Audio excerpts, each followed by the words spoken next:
Bienvenue sur Africa 24 pour cette nouvelle édition du 12-15. Au sommaire, Patrice Talon et ses co-accusés bénéficient du pardon du président béninois Boni Yayi dans l'intérêt de la cohésion nationale.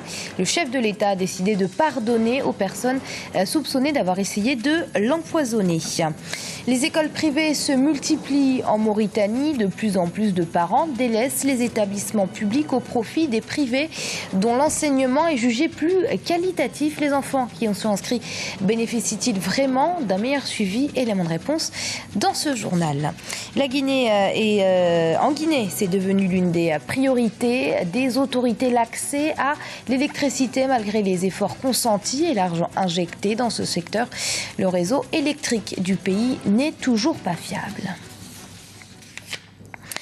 Mais tout d'abord en Tunisie, conférence de presse ce mercredi du Premier ministre Mehdi Jomara après les 100 premiers jours de son gouvernement, critiqué pour ne pas avoir tenu certaines promesses, notamment celle sur la révision des nominations jugées partisanes. Le Premier ministre assure y travailler, et je cite, avec méthode. Il a également insisté sur le travail fourni par son équipe et par lui-même pour éradiquer le terrorisme, relancer l'économie du pays, mais surtout organiser des élections présidentielles et législatives avant la fin de l'année.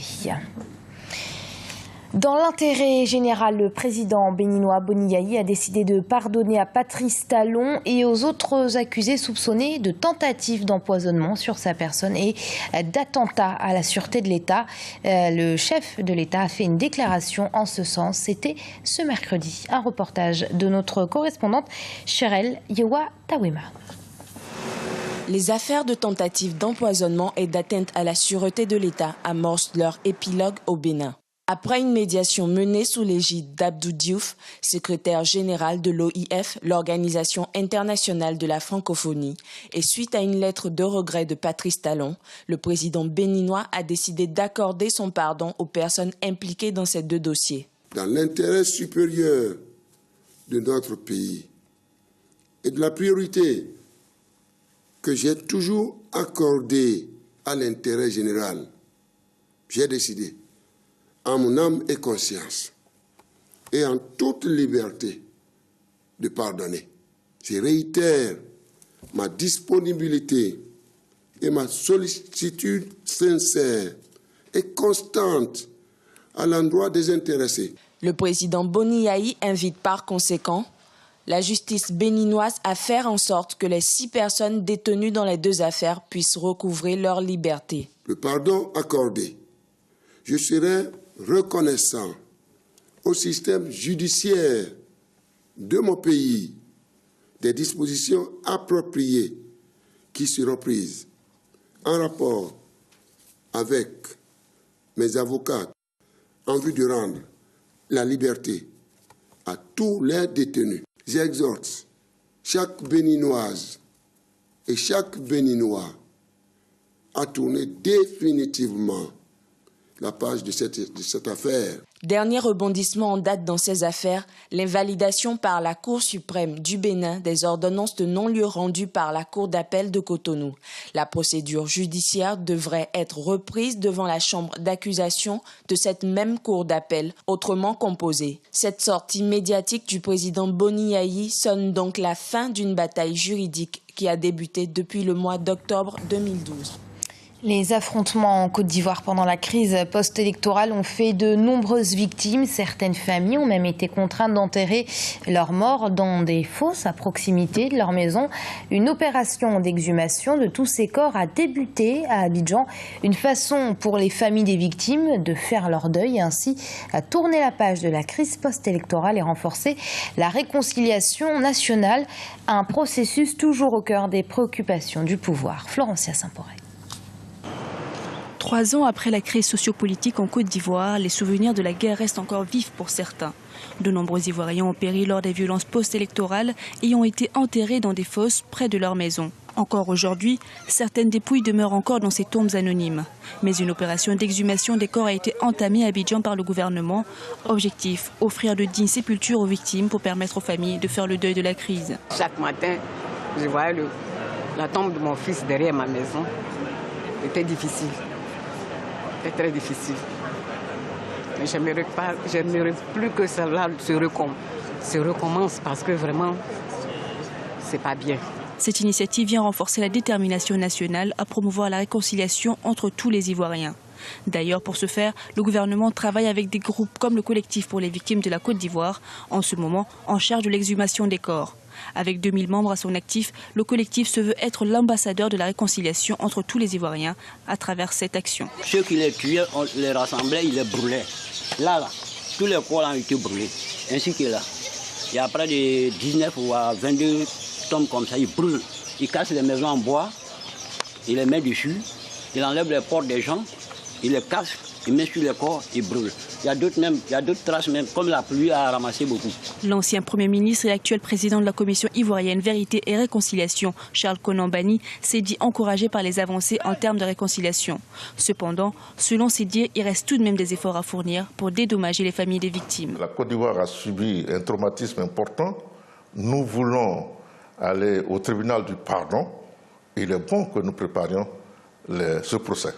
Ce procès, non pas pour mettre les uns et les autres en prison, surtout les fauteurs, mais plutôt d'obtenir d'eux, comme le dit l'ordonnance, reconnaissance de la faute commise et qu'ils aient le courage de solliciter le pardon aux victimes, car il y a eu beaucoup de victimes. Pour Fanta Bakayoko, mère d'une des victimes de la crise, voir tous les matins la tombe de son fils ravive de douloureux souvenirs. Mais elle affirme que le plus important pour elle reste le pardon. Nous ne pouvons pas refuser de pardonner, encore moins de tolérer. Si chacun veut se venger, alors la Côte d'Ivoire sera entièrement détruite et ce n'est pas ce que nous voulons. Je ne cherche pas à me venger, mais à tolérer pour donner à mes petits-enfants un avenir. Malgré le retour de la paix et l'afflux des investisseurs vers la Côte d'Ivoire, la terre des Burnis a encore du chemin à parcourir pour parvenir à une totale réconciliation nationale. Les familles des victimes espèrent que cet effort d'exhumation contribuera à l'apaisement des familles et l'ensemble du pays. Dans le reste de l'actualité, au Nigeria, les autorités mettent tout en œuvre pour lutter contre Boko Haram, alors que le président Goodluck Jonathan exclut toujours de négocier avec les terroristes pour la libération des 223 lycéennes kidnappées. Les députés, quant à eux, débattent de la prolongation de l'état d'urgence. En Mauritanie, la pénurie de professeurs et la baisse de la qualité de l'enseignement constatée par les parents dans le secteur public les a poussés à inscrire leurs enfants dans des écoles privées pour répondre à la demande de plus en plus forte. Les établissements privés se multiplient dans le pays, mais sont-ils aussi efficaces que les établissements publics? Leur indépendance ne pose-t-elle pas un problème pour le suivi du programme? Élément de réponse tout de suite avec ce reportage de notre envoyé spécial, Franck Noudofina. En Mauritanie, l'enseignement privé gagne du terrain au détriment du public. De plus en plus de parents mauritaniens préfèrent inscrire leurs enfants dans les écoles et lycées privés. La raison serait la baisse du niveau de qualité et la pénurie d'enseignants dans les établissements publics. Les établissements d'enseignement maternel, fondamental et secondaire privés foisonnent aujourd'hui à Nouakchott, la capitale. Et leur rôle dans le renforcement du niveau des apprenants dans le pays n'est pas à négliger. Au complexe scolaire Cher Moussa, dans l'un des quartiers de Nouakchott, ils sont 2056 apprenants régulièrement inscrits. Chaque année, plusieurs dizaines d'élèves quittent le public pour continuer leurs cours ici. Il y a un suivi et en plus, on veille à ce que le programme soit appliqué. Aujourd'hui, vu les effectifs, vu le programme, vu la diversité des programmes et des effectifs, le public ne peut plus offrir aux enfants ou aux parents l'attente qu'ils ont de leurs enfants. Le rôle des écoles privées en Mauritanie aujourd'hui est indéniable, mais un problème se pose. Toutes les écoles ne bénéficient pas du suivi et du sérieux qu'il faut pour une meilleure éducation des enfants. À noter aussi un manque de coordination entre les structures publiques de gestion de l'enseignement et les écoles privées. Au départ, ceux qui se sont penchés donc à la création d'écoles privées ont voulu tout simplement aider le ministère de l'Éducation nationale dans la formation des enfants, dans la formation des élèves, dans l'éducation.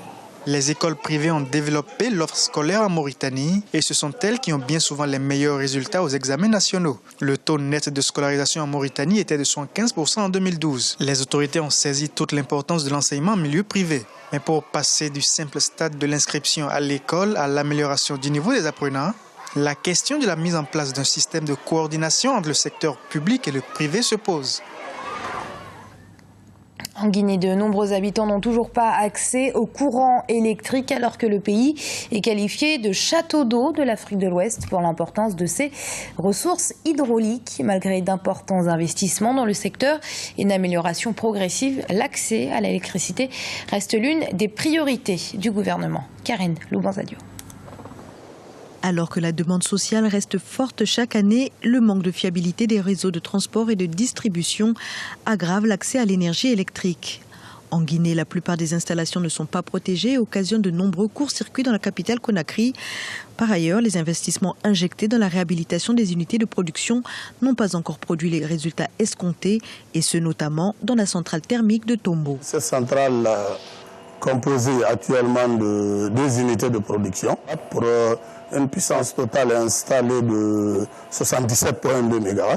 Nous n'avons que 23 MW de disponibles, approximativement 30% de la production totale. De façon globale, nous avons 207 MW sur l'ensemble du territoire guinéen à l'heure où je vous parle. Sur les 207 MW de puissance installée, nous n'avons même pas 100 MW de disponibles. Alors qu'à la pointe, on a un besoin de 225 MW à l'heure actuelle. Ainsi, ce sont 100 millions de dollars dans le secteur de l'énergie pour renouveler le réseau électrique qui ont été introduits, mais les résultats restent faibles malgré quelques progrès. En effet, au niveau des départs qui étaient 10 départs prioritaires, on était environ à 16 heures par jour et nous sommes passés et nous avons pu stabiliser la desserte aux alentours de 21 heures sur 24, n'est-ce pas, par jour. Et les départs non prioritaires qui étaient alimentés à raison de 5 heures de temps par jour, aujourd'hui sont alimentés en moyenne à un minimum de 9 heures. La signature d'un contrat d'électricité temporaire entre la Société nationale et la société Agreco, spécialisée dans les services d'alimentation électrique temporaire, a aussi favorisé l'accès à ces performances. Estimé à 9 millions de dollars, le contrat de fourniture d'une centrale temporaire de production d'électricité de 50 MW capacité additionnelle a renforcé la production d'énergie électrique à Conakry et devrait permettre de faire le lien entre les besoins de la Guinée et la remise à niveau de toutes les infrastructures électriques par l'électricité de Guinée. Et c'est la fin de ce journal. Merci de l'avoir suivi. Dans un instant, une nouvelle édition du 12-15 sur Africa 24.